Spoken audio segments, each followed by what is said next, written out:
Today, we will be looking at two horrifying caving stories that went horribly wrong. The first is pure claustrophobic horror. A caver trapped in a pretzel-shaped tunnel, twisted and wedged beyond what the human body was meant to endure. The second, it's one of the most fascinating cave incidents ever. A disaster unfolding deep underground, where survival seemed impossible, until fate placed the right person in the right place at the exact right moment. What you're about to hear is intense. As always, viewer discretion is advised. August 15th, year 2000. The morning sun barely touched the rocky hillside as 15 teenagers from Camp Wilderness gathered at the entrance to Duffield Cave. Their youth group leader, Mr. Peterson, checked his watch and counted heads one final time. Emma Jeffrey adjusted her helmet and tested her headlamp. At 17, she was one of the most experienced cavers in the group, having explored dozens of caves across Pennsylvania with her family. The cave entrance opened before them like a dark mouth in the limestone cliff. Emma felt the familiar thrill of adventure as she followed the group into the darkness. The first hour went smoothly. They crawled through wide passages, squeezed past flowstone formations, and marveled at the cathedral-like main chamber. Emma's headlamp beam danced across ancient stalactites as the group moved deeper into the cave system. Then, they reached the pretzel. The pretzel was what local cavers called the most challenging passage in Duffield Cave. It twisted and turned through the rock like a giant's intestine, forcing explorers to contort their bodies in impossible ways. The passage started as a low crawl, then curved sharply upward, twisted left, dropped down again, bent right, and finally angled back up toward a larger chamber beyond. Most of the group decided to turn back. The pretzel looked too intimidating, too narrow, too twisted for comfort. But Emma had conquered difficult passages before. She studied the entrance, mapping the route in her mind. First up, then left, then down, then right, then up again. Like solving a three-dimensional puzzle with her own body. She entered head first, army crawling through the initial section. Her headlamp beam revealed smooth limestone walls worn down by countless years of water flow. The passage was just wide enough for her shoulders. So far, so good. The first turn came sooner than expected. The passage angled sharply upward, forcing Emma to twist her body and push with her feet against the lower wall. Her helmet scraped against the ceiling as she maneuvered around the bend. The limestone felt cold through her coveralls. Then came the left turn. Emma had to rotate her entire body, following the passage as it curved like a giant question mark through the rock. Her right shoulder pressed against one wall, while her left hip touched the other. The space was getting tighter. The downward section felt like sliding into a mail slot. Emma's chest compressed against the floor as gravity pulled her forward. Her breathing became shallow, restricted by the narrow confines.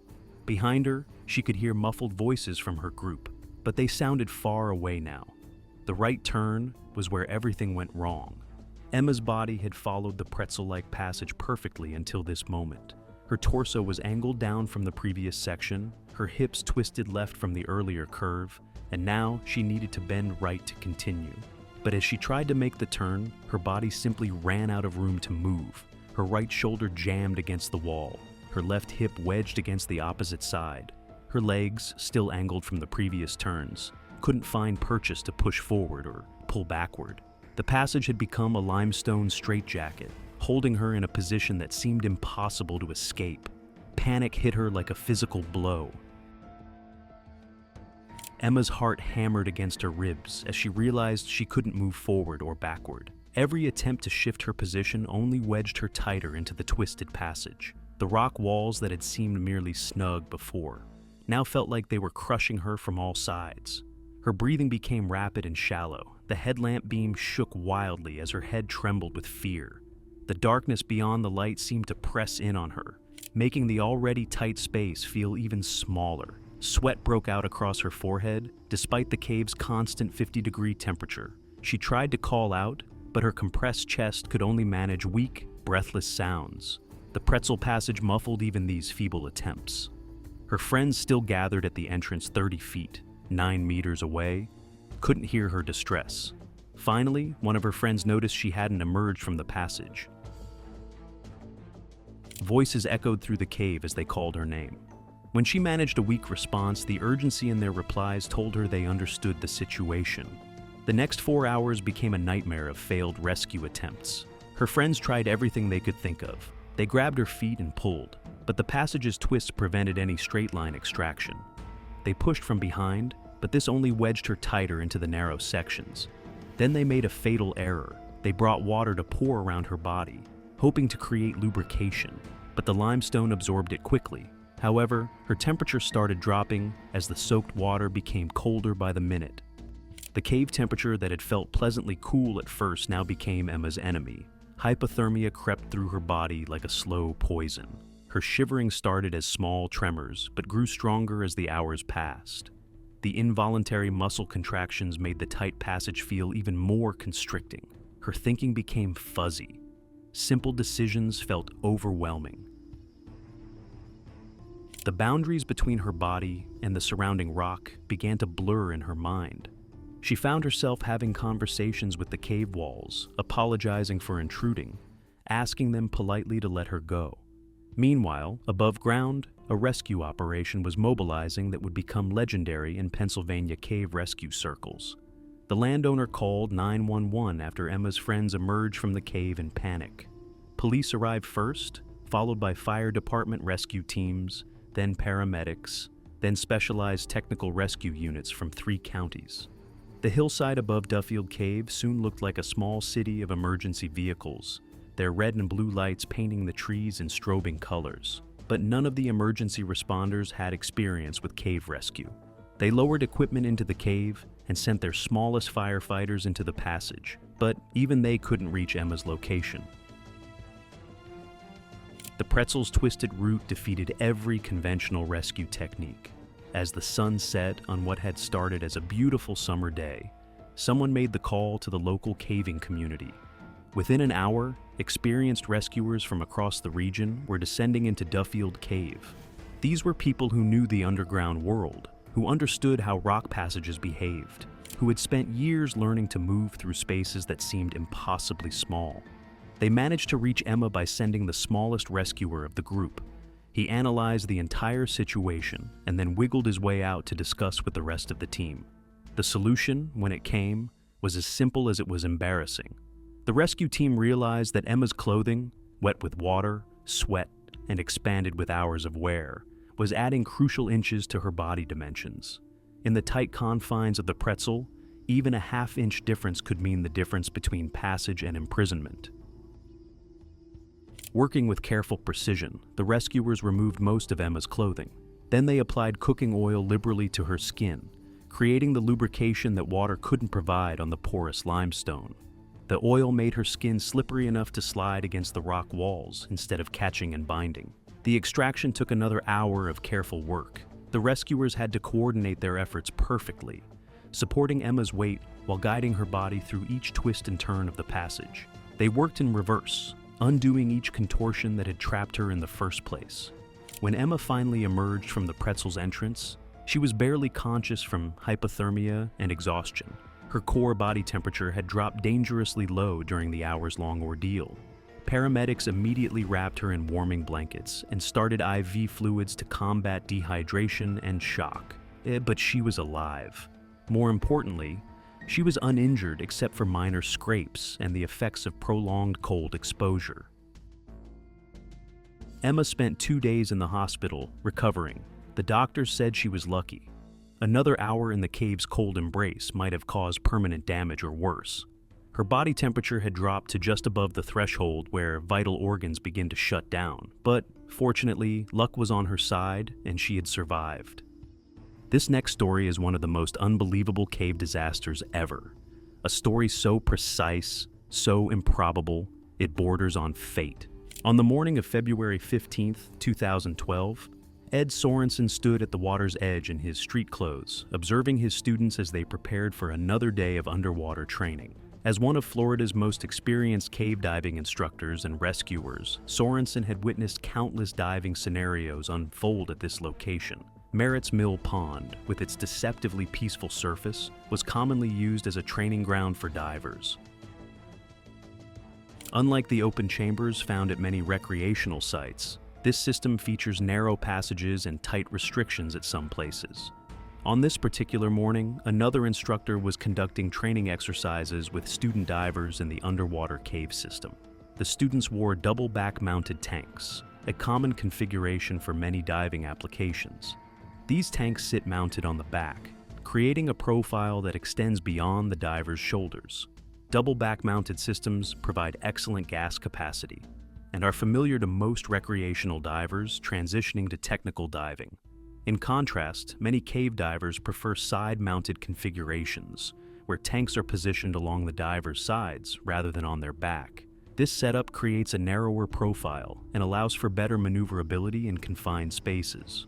The training dive proceeded normally at first, with the instructor guiding the students through the underwater passages. Cave diving instruction requires careful attention to student positioning, equipment management, and emergency procedures.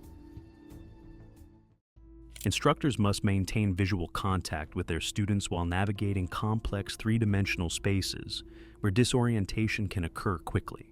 As the group moved deeper into the cave system, the students encountered a restriction, a narrow passage where the cave walls close in significantly. These restrictions are common features in Florida's cave systems, requiring divers to modify their body position and equipment configuration to pass through safely. For properly equipped cave divers, navigating restrictions becomes routine with training and experience. However, as the students attempted to pass through the restriction, their double back-mounted tanks became wedged against the limestone walls. The wider profile created by their equipment configuration proved incompatible with the narrow passage. What had seemed like standard diving gear moments before had become an insurmountable obstacle, trapping them in the unforgiving grip of the cave. The students' hearts raced as they realized their predicament. They couldn't move forward. They couldn't move backward. Air bubbles escaped in rapid bursts as panic took hold. In all the panic, the students started frantic movements which started stirring up sediment, resulting in poor visibility. When sediment gets stirred up in cave systems, it can reduce visibility to literally zero, a condition known as a silt out. In these conditions, divers can become completely disoriented even in familiar cave systems. The instructor, recognizing the emergency unfolding before him, attempted to assist the trapped students. However, the zero visibility conditions that had developed made it impossible to locate them effectively. Faced with students he could not locate in zero visibility conditions, the instructor made the critical decision to surface and call for help. Breaking the surface of Merritt's Mill Pond, the instructor immediately began shouting for assistance. Ed Sorensen, despite being dressed in street clothes and not actively diving that morning, recognized the emergency immediately. His years of experience in cave rescue operations had taught him that time becomes the most critical factor in underground emergencies. Every minute that passes reduces the trapped diver's remaining air supply and increases the likelihood of panic-induced poor decision-making. Without hesitation, Sorensen began the rapid transition from observer to rescuer, changing from street clothes into full diving gear, while maintaining focus and precision requires the kind of muscle memory that comes only from years of experience. In cave rescue operations, rushing the preparation phase often leads to equipment failures that can doom both victims and rescuers. Within just a few minutes, Sorensen had completed his gear preparation and entered the water. Descending into the cave system, Sorensen encountered the same zero visibility conditions that had prevented the instructor from locating his students. In these conditions, navigation relies heavily on tactile references, knowledge of the cave layout, and systematic search patterns. For 15 minutes, Sorensen methodically searched the underwater passages, using his knowledge of the cave system and systematic search techniques to cover the area where the students were likely trapped. 15 minutes in zero visibility conditions, knowing that trapped divers are consuming their remaining air supply, creates enormous psychological pressure, even for experienced rescuers. Then, in the absolute silence of the underwater world, Sorensen heard a sound. In cave diving, sound travels differently than in open water, and experienced divers learn to interpret the various noises that can indicate the location of other divers. This auditory clue provided the breakthrough that visual searching had not achieved. Following the sound through the dark water, Sorensen was eventually able to locate one of the trapped students. The relief of human contact after being trapped in darkness would have been overwhelming for the student. However, Sorensen's work had only begun. Rescuing trapped cave divers requires not only finding them, but also safely extracting them from their predicament. The student's equipment configuration that had caused the entrapment now presented the challenge of safe extraction. Removing a diver from a restriction where their gear has become wedged requires careful assessment of the situation and often creative problem-solving. Forcing the extraction could damage equipment, injure the diver, or worsen the entrapment.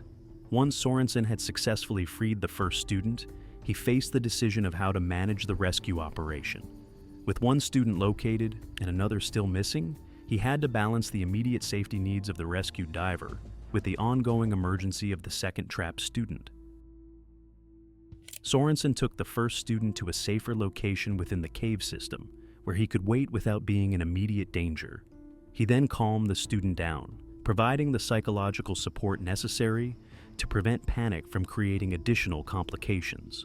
With clear instructions for the first student to wait in the safe location, Sorensen returned to search for the second trapped diver. The systematic approach he had used to locate the first student now guided his search for the second. The second student was located using the same combination of cave knowledge, systematic searching, and careful attention to audio and tactile clues that had led to the first rescue. Like his classmate, this student had been trapped by equipment that was inappropriate for the cave's restrictions, and had likely experienced the terror of being unable to move while air supplies diminished. With both students located and freed from their entrapments, Sorensen faced the final challenge of safely escorting them to the surface. Managing two potentially panicked divers in zero visibility conditions while navigating complex cave passages requires exceptional skill and leadership. The students, having experienced the trauma of being trapped underground, needed constant reassurance and guidance to complete their exit safely. The ascent to the surface marked the successful conclusion of a rescue operation that could easily have ended in tragedy. Several factors contributed to the successful outcome of this emergency. The original instructor's decision to surface and call for help, rather than attempting a rescue beyond his capabilities, prevented the situation from escalating into multiple casualties. Most critically, the student's survival was largely due to Sorensen's presence at the site. His years of cave diving experience, rescue training, and intimate knowledge of the Merritts Mill Pond system provided the combination of skills necessary to locate and extract trapped divers in zero visibility conditions. Without his intervention, the students would likely have consumed their remaining air supplies and become fatalities rather than rescued divers. It was the equipment configuration error that caused the initial entrapment. The double back-mounted tanks that worked perfectly well in open water training became life-threatening obstacles in the confined passages of the cave system. This incident illustrates why cave diving training emphasizes equipment configuration as a fundamental safety concern rather than a matter of personal preference. Thanks to Ed Sorensen's, what could have been another devastating cave diving tragedy was transformed into a story of survival. Both students emerged from their underground nightmares safely. The instructor, who had faced the terrifying reality of losing students in zero visibility conditions, felt overwhelming relief. Other students who witnessed the emergency gained a profound respect for both the dangers of cave diving and the extraordinary skills required to survive its worst moments. The instructor knew he owed an immeasurable debt to Sorensen. Without his presence and expertise at Merritts Mill Pond that morning, the training exercise would likely have ended in the double fatality rather than a miraculous rescue.